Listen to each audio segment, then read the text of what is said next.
ಸ್ನೇಹಿತರೆ, ಮೀಡಿಯಾ ಮಾಸ್ಟರ್ಸ್ಗೆ ಸ್ವಾಗತ, ಸುಸ್ವಾಗತ. ಗೆಳೆಯರೆ, ಕೋಟ್ಯಂತರ ಭಾರತೀಯರ ಕನಸು ಇವತ್ತು ನನಸಾಗಿದೆ. ಜನವರಿ 22 ಭಾರತದ ಇತಿಹಾಸದಲ್ಲಿ ಯಾವತ್ತಿಗೂ ಮರೆಯೋದಿಕ್ಕೆ ಸಾಧ್ಯವಾಗದ ದಿನ. ಗೆಳೆಯರೆ, ಇವತ್ತು ಪ್ರಧಾನಿ ನರೇಂದ್ರ ಮೋದಿ ಶ್ರೀರಾಮನ ಪ್ರಾಣ ಪ್ರತಿಷ್ಠೆಯ ಕಾರ್ಯಕ್ರಮದಲ್ಲಿ ಭಾಗಿಯಾಗಿ ಆ ಇಡೀ ಕಾರ್ಯವನ್ನ ಸಂಪನ್ನಗೊಳಿಸಿದ್ದಾರೆ. ಇನ್ನು ಮುಂದೆ ಶ್ರೀರಾಮಚಂದ್ರ ಮಂದಿರದ ಗರ್ಭಗೃಹದೊಳಗೆ ಭಕ್ತರಿಗೆ ನಿರಂತರವಾಗಿ ದರ್ಶನವನ್ನ ಕೊಡ್ತಾನೆ. 4 ಕಾಲು ಅಡಿ ಎತ್ತರದ ಬಾಲರಾಮನ ಮೂರ್ತಿ ಅತ್ಯದ್ಭುತವಾಗಿ ಮೂಡಿಬಂದಿದ್ದು, ಪ್ರಾಣ ಪ್ರತಿಷ್ಠಾಪನೆ ಹಾಗೂ ಪೂಜಾ ವಿಧಿಗಳ ನಂತರ ಆ ವಿಗ್ರಹದ ತೇಜಸ್ಸು ಮತ್ತಷ್ಟು ಹೆಚ್ಚಿದಂತೆ ಕಾಣ್ತಾ ಇದೆ. ಅಲ್ಲಿಗೆ 500 ವರ್ಷಗಳ ಕಾಯುವಿಕೆ, ಹೋರಾಟ, ಬಲಿದಾನ, ನೋವು, ಅಸಮಾಧಾನ, ನಿಟ್ಟುಸಿರು ಎಲ್ಲವೂ ಕೂಡ ಅಂತ್ಯವಾಗಿದ್ದು, ನಮ್ಮ ರಾಮ ಮತ್ತೆ ಅಯೋಧ್ಯೆಗೆ ಬಂದಿದ್ದಾನೆ. ಟೆಂಟಲ್ಲಿದ್ದ ಬಾಲರಾಮನಿಗೊಂದು ಭವ್ಯ ಮಂದಿರ ನಿರ್ಮಾಣ ಆಗಿದೆ. ಶತಮಾನಗಳ ಗಾಯಕ್ಕೆ ಮದ್ದು ಸವರುವ ಕೆಲಸ ಆಗಿದೆ. ಇನ್ನು ಆ ಗಾಯ ಮಾಯಬೇಕು ಅಷ್ಟೇ. ಇನ್ನು ಈ ಮಂದಿರವನ್ನು ಅದೆಷ್ಟು ಭವ್ಯವಾಗಿ ಮತ್ತು ಬಂದೋಬಸ್ತಾಗಿ ನಿರ್ಮಾಣ ಮಾಡಿದ್ದಾರೆ ಅಂದ್ರೆ, ಇನ್ನೊಂದು 1000 ವರ್ಷಗಳ ಕಾಲ ಆ ಮಂದಿರಕ್ಕೆ ಯಾವ ಹಾನಿಯೋ ಆಗದ ಹಾಗದನ್ನು ಕಟ್ಟಲಾಗಿದೆ. ಆದರೆ ಕಾಲ ಅನ್ನೋದು ಯಾರ ಮಾತು ಕೇಳೋದಿಲ್ಲ ನೋಡಿ. ನಾಳೆ 500-1000 ವರ್ಷನೂ ಆದ ನಂತರ ಅಲ್ಲಿ ಮತ್ತಿನ್ನೇನೋ ಆದರೂ ಕೂಡ ಅಯೋಧ್ಯೆಯ ಇತಿಹಾಸವನ್ನ ಮರೆಯೋದಿಕ್ಕಾಗದ ಹಾಗೆ ಅಲ್ಲೊಂದಷ್ಟು ಎಚ್ಚರಿಕೆಯ ಕ್ರಮಗಳನ್ನು ಕೂಡ ಕೈಗೊಳ್ಳಲಾಗಿದೆ. ಅಂದ್ರೆ 1000 ವರ್ಷಗಳ ನಂತರ ಕೂಡ ಅಯೋಧ್ಯೆಯ ಹೋರಾಟ ಸೇರಿದ ಹಾಗೆ ಸಮಸ್ತ ಚರಿತ್ರೆಯು ಶಾಶ್ವತವಾಗಿ ಇರುವಂಥ ವ್ಯವಸ್ಥೆಯೊಂದನ್ನಲ್ಲಿ ಮಾಡಲಾಗಿದೆ ಅಂತ ಹೇಳಲಾಗ್ತಾ ಇದೆ. ಅದಕ್ಕಾಗಿ ಅಲ್ಲಿ ಬಳಕೆಯಾಗಿದೆ ಅಂತ ಹೇಳ್ತಾ ಇರೋದು ಟೈಮ್ ಕ್ಯಾಪ್ಸೂಲ್. ಗೆಳೆಯರೆ, ಇಲ್ಲಿ ಹಲವಾರು ಮಾಧ್ಯಮ ವರದಿಗಳ ಪ್ರಕಾರ ಅಯೋಧ್ಯೆಯ ಮಂದಿರದ ಅಡಿಯಲ್ಲಿ ಟೈಮ್ ಕ್ಯಾಪ್ಸೂಲ್ ಅನ್ನು ಅಳವಡಿಸಲಾಗಿದೆಯಂತೆ. ಹಾಗಾದ್ರೆ ಏನಿದು ಟೈಮ್ ಕ್ಯಾಪ್ಸೂಲ್? ಇದು ಹೇಗೆ ಒಂದು ಸ್ಥಳದ ಚರಿತ್ರೆಯನ್ನ ಕಾಪಿಟ್ಕೊಳ್ಳೋದಕ್ಕೆ ಉಪಯೋಗ ಆಗತ್ತೆ? ಇದರ ಮಹತ್ವ ಏನು? ಈ ಹಿಂದೆ ಎಲ್ಲಾದರೂ ಇದರ ಬಳಕೆ ಆಗಿದೆಯಾ? ಬನ್ನಿ ನೋಡೋಣ.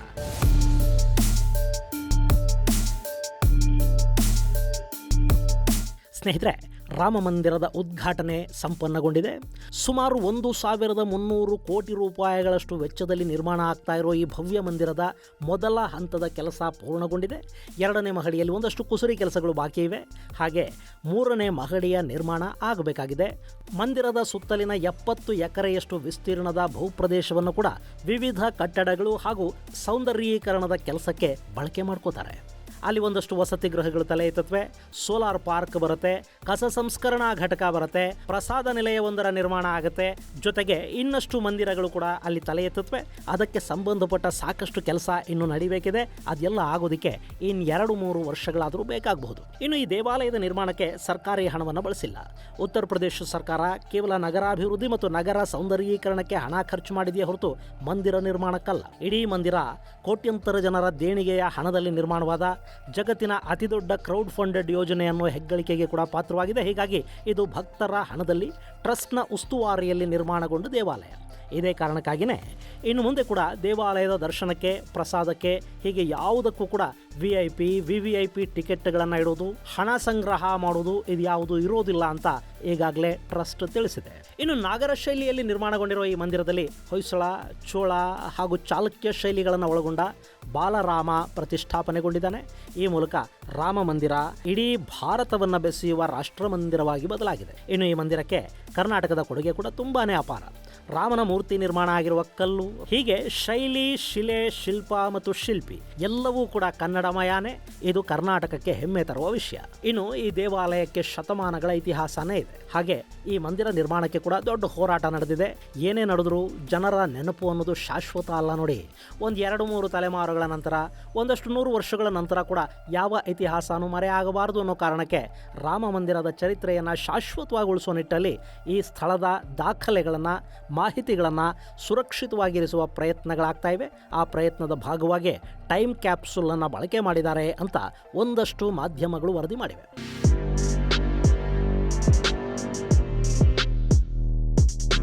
ಗೆಳೆಯರೆ, ಕ್ಯಾಪ್ಸೂಲ್ ಅಂತಿದ್ದ ಹಾಗೆ ಅದು ಯಾವುದೋ ಮಾತ್ರೆ ಅಂತ ಅಂದ್ಕೊಳ್ಳೋದಕ್ಕೆ ಹೋಗಬೇಡಿ. ಇದು ಸ್ಟೈನ್ಲೆಸ್ ಸ್ಟೀಲ್, ಅಲ್ಯೂಮಿನಿಯಂ ಅಥವಾ ತಾಮ್ರದಿಂದ ನಿರ್ಮಾಣ ಆಗಿರುವ ಒಂದು ಕಂಟೈನರ್ ರೀತಿಯ ವಸ್ತು. ಈ ಕಂಟೈನರ್ ಎಷ್ಟು ಗಟ್ಟಿಯಾಗಿ ನಿರ್ಮಾಣ ಆಗಿರುತ್ತೆ ಅಂದರೆ, ಅದು ಎಷ್ಟೇ ಭಾರ ಬಿದ್ದರೂ, ಎಂಥದ್ದೇ ಪರಿಸ್ಥಿತಿಯಲ್ಲೂ, ಎಷ್ಟೇ ನೆಲದಾಳದಲ್ಲಿಟ್ಟರೂ, ಎಷ್ಟೇ ವರ್ಷಗಳು ಕಳೆದರೂ ಹಾಳಾಗದ ಹಾಗೆ ಇದನ್ನು ವಿಶೇಷವಾಗಿ ನಿರ್ಮಾಣ ಮಾಡ್ತಾರೆ. ಇಂಥ ಕಂಟೈನರ್ಗಳ ಒಳಗೆ ತಾಮ್ರಪತ್ರದಲ್ಲಿ ಮಾಹಿತಿಯನ್ನು ಬರೆದಿಟ್ಟು ಆ ಕ್ಯಾಪ್ಸೂಲನ್ನು ಲಾಕ್ ಮಾಡಿ ಅದನ್ನು ಭೂಮಿಯ ಆಳಕ್ಕೆ ಸೇರಿಸಲಾಗುತ್ತೆ. ಸದ್ಯಕ್ಕೆ ಟೈಮ್ಸ್ ನೌ ಮತ್ತು ಮನಿ ಕಂಟ್ರೋಲ್ ಮಾಡಿರೋ ವರದಿಯ ಪ್ರಕಾರ ಈ ಟೈಮ್ಸ್ ಕ್ಯಾಪ್ಸುಲ್ ಅನ್ನ ರಾಮ ಮಂದಿರದ ಅಡಿಯಲ್ಲಿ ಇಡಲಾಗಿದೆಯಂತೆ. ಇನ್ನು ಈ ಕ್ಯಾಪ್ಸುಲ್ ಅಲ್ಲಿ ಕೊಡಲಾಗುವ ಮಾಹಿತಿ ಸಂಸ್ಕೃತದಲ್ಲಿದೆಯಂತೆ. ಇಲ್ಲಿ ಸಂಸ್ಕೃತವನ್ನೇ ಯಾಕೆ ಆಯ್ಕೆ ಮಾಡಿಕೊಂಡಿದ್ದಾರೆ ಅಂದರೆ, ಸಂಸ್ಕೃತದಲ್ಲಿ ಅತ್ಯಂತ ಕಡಿಮೆ ಪದಗಳನ್ನು ಬಳಸಿ ಅತಿ ಹೆಚ್ಚು ಮಾಹಿತಿಯನ್ನು ಕೊಡೋದಕ್ಕೆ ಸಾಧ್ಯವಾಗುತ್ತೆ ಅನ್ನೋ ಕಾರಣಕ್ಕೆ. ಈ ಮಾಹಿತಿಯಲ್ಲಿ ದೇವಾಲಯ, ಸ್ಥಳ, ಅದರ ಇತಿಹಾಸ, ಅಲ್ಲಿದ್ದ ಪುರಾತನ ದೇವಾಲಯ ನಾಶ ಆದ ರೀತಿ, ಅಲ್ಲಿ ನಡೆದ ಪ್ರಮುಖ ಘಟನೆಗಳು, ಆನಂತರ ನಡೆದ ವಿದ್ಯಮಾನಗಳು, ಹೇಗೆ ರಾಮ ಜನ್ಮಭೂಮಿಯನ್ನ ಹಿಂದೂಗಳು ಮತ್ತೆ ಪಡ್ಕೊಂಡ್ರು, ಅಲ್ಲಿ ನಡೆದ ಉತ್ಖನನ, ಆ ಉತ್ಖನನದಲ್ಲಿ ಸಿಕ್ಕ ಮಾಹಿತಿ, ಇವೆಲ್ಲವನ್ನ ಕೂಡ ತಾಮ್ರಪತ್ರದಲ್ಲಿ ದಾಖಲಿಸಲಾಗಿದೆ ಅಂತ ವರದಿಗಳು ಹೇಳ್ತಾ ಇವೆ. ಸ್ನೇಹಿತರೆ, ಈ ಟೈಮ್ ಕ್ಯಾಪ್ಸುಲ್ ನ ಬಳಕೆ ಇದೇ ಮೊಟ್ಟ ಮೊದಲ ಬಾರಿಗೇನು ನಡೀತಾ ಇಲ್ಲ. ಈ ಹಿಂದೆ ಜಗತ್ತಲ್ಲಿ ಸಾಕಷ್ಟು ಕಡೆಗಳಲ್ಲಿ ಇದರ ಪ್ರಯೋಗ ಆಗಿದೆ. ಹಾಗೆ ಸುಮಾರು 400 ವರ್ಷಗಳಷ್ಟು ಹಿಂದೆ ಬಳಕೆ ಮಾಡಿದ್ರು ಅಂತ ಹೇಳಲಾಗುವ ಒಂದಷ್ಟು ಟೈಮ್ ಕ್ಯಾಪ್ಸುಲ್ಗಳು ಕೂಡ ಇತ್ತೀಚೆಗೆ ಪತ್ತೆಯಾಗಿವೆ.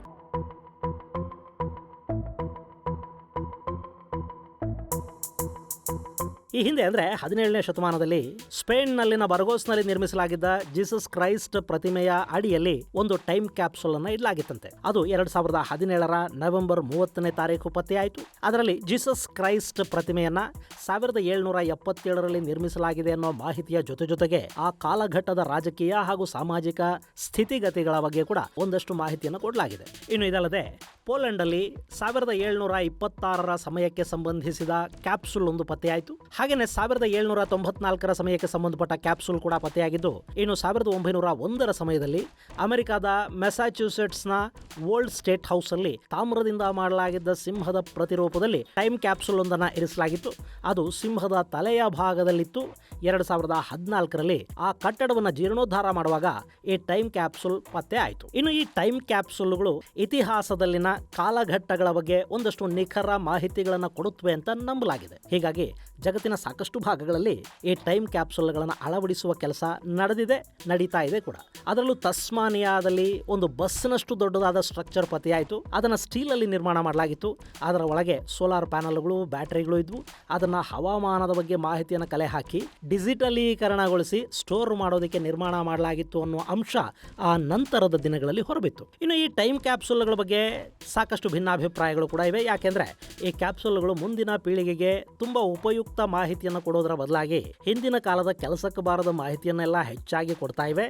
ಅದನ್ನು ಇಡ್ತಾ ಇರೋರಿಗೆ ಕ್ಯಾಪ್ಸುಲ್ ಅಲ್ಲಿ ಎಷ್ಟು ಮಾಹಿತಿಯನ್ನು ಇಡಬೇಕು ಅನ್ನೋದ್ರ ಬಗ್ಗೆ ನಿಖರವಾದ ಮಾಹಿತಿ ಇಲ್ಲ.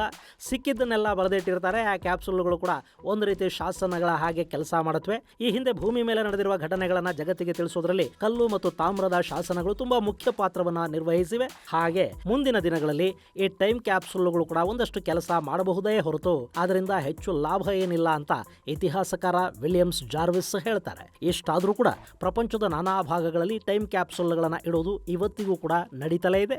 ಈ ಹಿಂದಿಟ್ಟಿದ್ದ ಒಂದಷ್ಟು ಟೈಮ್ ಕ್ಯಾಪ್ಸುಲ್ಗಳು ಪತ್ತೆ ಆಗ್ತಲೇ ಇವೆ.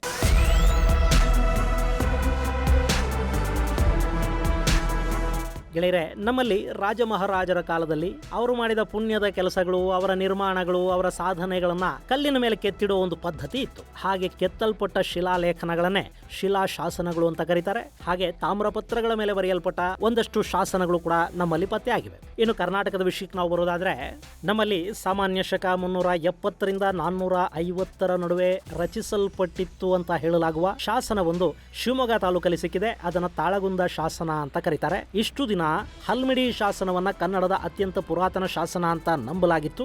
ಅದಕ್ಕೂ ಮೊದಲಿನ, ಅದಕ್ಕಿಂತಲೂ ಹಳೆಯದಾದ ಶಾಸನ ತಾಳಗುಂದ ಶಾಸನ ಅಂತ ಹೇಳಲಾಗ್ತಾ ಇದೆ. ಸದ್ಯಕ್ಕೆ ಸಿಕ್ಕಿರುವ ಶಾಸನಗಳ ಪೈಕಿ ಈ ತಾಳಗುಂದ ಶಾಸನವೇ ಕನ್ನಡದ ಅತ್ಯಂತ ಪುರಾತನ ಶಿಲಾಶಾಸನ ಅಂತ ಕರೆಸಿಕೊಳ್ಳಲ್ಪಡ್ತಾ ಇದೆ. ಹಾಗೆ ಇತಿಹಾಸವನ್ನ ಅತ್ಯದ್ಭುತವಾಗಿ ಶಿಲಾಲೇಖನಗಳ ಮೂಲಕ ಬರೆದಿಡುವ ಪದ್ಧತಿಯನ್ನ ಆರಂಭ ಮಾಡಿದ್ದು ಸಾಮ್ರಾಟ ಅಶೋಕ. ತನ್ನ ಕಥೆಯನ್ನ ತಾನೇ ಬರೆಸ್ಕೋತಾನೆ ಮತ್ತು ಅದನ್ನ ಶಿಲಾಶಾಸನಗಳ ರೂಪದಲ್ಲಿ ಬರೆಸ್ತಾ ಹೋಗ್ತಾನೆ. ಇವತ್ತಿಗೂ ಕೂಡ ಅಶೋಕನ ಸಾಕಷ್ಟು ಶಾಸನಗಳು ನಮಗೆ ಸಿಕ್ಕಿವೆ ಮತ್ತು ಈ ಶಿಲಾ ಹಾಗೂ ತಾಮ್ರ ಶಾಸನಗಳೇನಿವೆ ಇವು ಆ ಕಾಲಘಟ್ಟದ ಚರಿತ್ರೆಯನ್ನ ನಮಗೆ ಅಧ್ಯಯನ ಮಾಡೋದಕ್ಕೆ ಮತ್ತು ಅರ್ಥ ಮಾಡ್ಕೊಳ್ಳೋದಕ್ಕೆ ದಾರಿದೀಪಗಳ ಹಾಗೆ ಕೆಲಸ ಮಾಡ್ತಾ ಇವೆ. ಅದೇ ತರ ಮುಂದೊಂದು ದಿನ ಈ ಟೈಮ್ ಕ್ಯಾಪ್ಸುಲ್ ಕೂಡ ಉಪಯೋಗಕ್ಕೆ ಬರಬಹುದು ಅಂತ ಹೇಳಲಾಗುತ್ತೆ. ಆದ್ರೆ ದಾಳಿಗಳು ನಡೆದ ಸಂದರ್ಭದಲ್ಲಿ, ಪ್ರಾಕೃತಿಕ ವಿಕೋಪಗಳುಂಟಾದ ಸಂದರ್ಭದಲ್ಲಿ ಹಾಗೂ ಕಾಲಾಂತರದಲ್ಲಿ ನಾನಾ ಕಾರಣಗಳಿಂದ ಈ ಶಿಲಾಶಾಸನಗಳು ನಾಶವಾಗುವ ಸಾಧ್ಯತೆ ಮತ್ತು ಸಂಭವ ಕೂಡ ತುಂಬಾನೇ ಹೆಚ್ಚಾಗಿರುತ್ತೆ.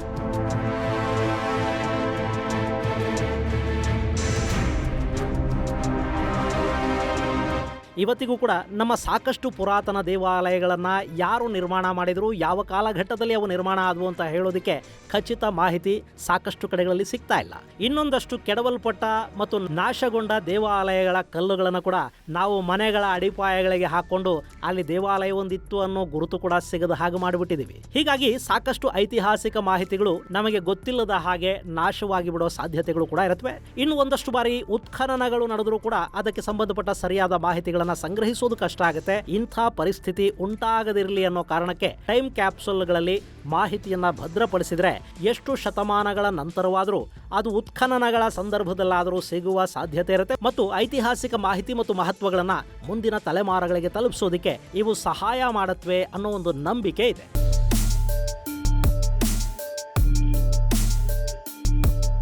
ಗೆಳೆಯರೆ, ನಮ್ಮಲ್ಲಿ ಈ ಇಡೀ ಭೂಮಂಡಲವೇ ಯಾವತ್ತಿಗಾದರೂ ಒಮ್ಮೆ ನಾಶವಾಗಿ ಹೋದ್ರೆ ಆ ನಂತರ ಮನುಕುಲಕ್ಕೆ ಅನುಕೂಲವಾಗಲಿ ಅನ್ನೋ ಕಾರಣಕ್ಕೆ ನಮ್ಮಲ್ಲಿನ ಒಂದಷ್ಟು ಬೀಜಗಳನ್ನು ಕೂಡ ಸಂರಕ್ಷಿಸಿ ಅಂತರಿಕ್ಷದಲ್ಲಿಡುವ ಕೆಲಸ ಕೂಡ ನಡೆದಿದೆ. ಹಾಗೆ ಐತಿಹಾಸಿಕ ಸ್ಮಾರಕಗಳ ಅಡಿಯಲ್ಲಿ ಅದಕ್ಕೆ ಸಂಬಂಧಪಟ್ಟ ಮಾಹಿತಿಗಳನ್ನು ಸಂರಕ್ಷಿಸಿಡುವ ಕೆಲಸ ಕೂಡ ಆಗ್ತಾ ಇದೆ. ಅದನ್ನೇ ಐತಿಹಾಸಿಕ ಮಾಹಿತಿಯನ್ನು ಕೂಡ ಟೈಮ್ ಕ್ಯಾಪ್ಸೂಲ್ ಹೆಸರಲ್ಲಿ ಸಂರಕ್ಷಿಸಿಡುವ ಕೆಲಸ ಹಲವಾರು ಕಡೆಗಳಲ್ಲಾಗಿದೆ. ಅದನ್ನೇ ಈಗ ರಾಮ ಮಂದಿರದ ವಿಷಯದಲ್ಲಿ ಕೂಡ ಮಾಡಲಾಗಿದೆ ಅಂತ ಒಂದಷ್ಟು ಮಾಧ್ಯಮಗಳು ವರದಿ ಮಾಡಿವೆ. ಇಲ್ಲಿ ಹೇಳಲಾಗಿದೆ, ವರದಿ ಮಾಡಿವೆ ಅಂತ ನಾನು ಪದೇ ಪದೇ ಯಾಕೆ ಹೇಳ್ತಾ ಇದ್ದೀನಿ ಅಂದರೆ, ಅಯೋಧ್ಯೆಯ ರಾಮ ಮಂದಿರದ ಅಡಿಯಲ್ಲಿ ಇಂಥದ್ದೊಂದು ಟೈಮ್ ಕ್ಯಾಪ್ಸೂಲ್ ಅನ್ನ ಇಡಲಾಗಿದೆ ಅನ್ನೋ ಬಗ್ಗೆ ರಾಮ ಜನ್ಮಭೂಮಿ ಟ್ರಸ್ಟ್ ಆಗಲಿ ಅಥವಾ ಸರ್ಕಾರ ಆಗಲಿ ಯಾವುದೇ ಖಚಿತ ಮಾಹಿತಿಯನ್ನು ಕೊಟ್ಟಿಲ್ಲ. ಇದು ಕೇವಲ ಒಂದಷ್ಟು ಮಾಧ್ಯಮಗಳ ವರದಿ ಮಾತ್ರ. ಹೀಗಾಗಿ ಮಾಧ್ಯಮಗಳ ಎಲ್ಲ ವರದಿಗಳನ್ನ ಅದೇ ಸತ್ಯ ಅಂತ ಹೇಳೋದಕ್ಕೆ ಬರೋದಿಲ್ಲ. ಅಧಿಕೃತ ಮೂಲಗಳಿಂದ ಆ ಮಾಹಿತಿ ಹೊರಬರದೇ ಇದ್ರೆ ಅದು ಖಚಿತ ಮಾಹಿತಿ ಅಂತ ಕೂಡ ಅನ್ನಿಸ್ಕೊಳ್ಳೋದಿಲ್ಲ. ಆದ್ರೆ ಇಲ್ಲಿ ಟೈಮ್ ಕ್ಯಾಪ್ಸೂಲ್ ಇಡಲಾಗಿದೆ ಅನ್ನೋ ವರದಿಯೊಂದು ಕಾಣಿಸ್ಕೊಳ್ತು ಅನ್ನೋ ಕಾರಣಕ್ಕೆ, ಟೈಮ್ ಕ್ಯಾಪ್ಸೂಲ್ ಅಂದ್ರೆ ಏನು ಅನ್ನೋದು ನಿಮಗೆ ಗೊತ್ತಿರಲಿ ಅನ್ನೋ ಕಾರಣಕ್ಕೆ ಮಾತ್ರ ನಾನು ಈ ಮಾಹಿತಿಯನ್ನು ನಿಮ್ಮ ಮುಂದಿಡ್ತಾ ಇದ್ದೀನಿ. ಇದು ಗೆಳೆಯರೆ, ಐತಿಹಾಸಿಕ ಸ್ಥಳಗಳಲ್ಲಿ ಇಡಲಾಗುವ ಟೈಮ್ ಕ್ಯಾಪ್ಸೂಲ್ಗೆ ಸಂಬಂಧಪಟ್ಟ ಒಂದಷ್ಟು ಮಾಹಿತಿ. ಮುಂದಿನ ಸಂಚಿಕೆಯಲ್ಲಿ ಮತ್ತಷ್ಟು ವಿಶೇಷಗಳ ಜೊತೆ ಮತ್ತೆ ಭೇಟಿಯಾಗೋಣ. ಅಲ್ಲಿವರೆಗೆ ಜೈ ಹಿಂದ್, ಜೈ ಕರ್ನಾಟಕ.